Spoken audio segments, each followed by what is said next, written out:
backwards on the upper part. So you have, again, ulnar vein, radial vein.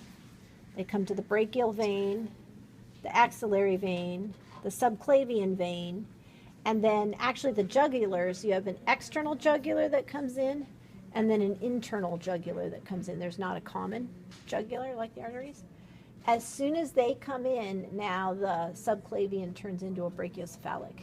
So you actually have brachiocephalic veins on both sides.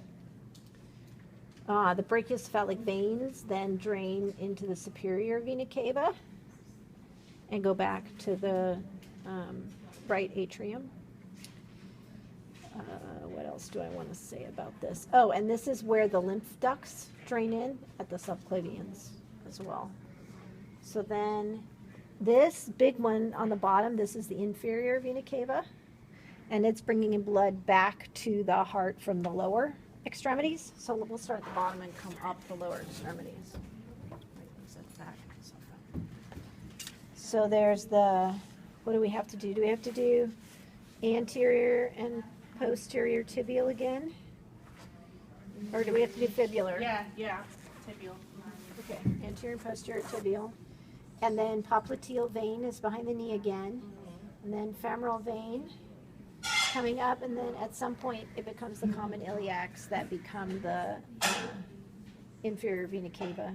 The additional one you have to know is the greater saphenous. This it's more superficial, coming down the medial side of the leg. So that's the greater saphenous.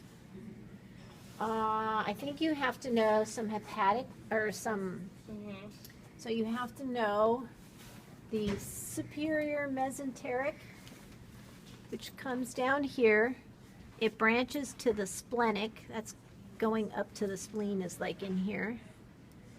And then, so that's superior mesenteric. This is inferior mesenteric. What else do you have to know? The splenic vein.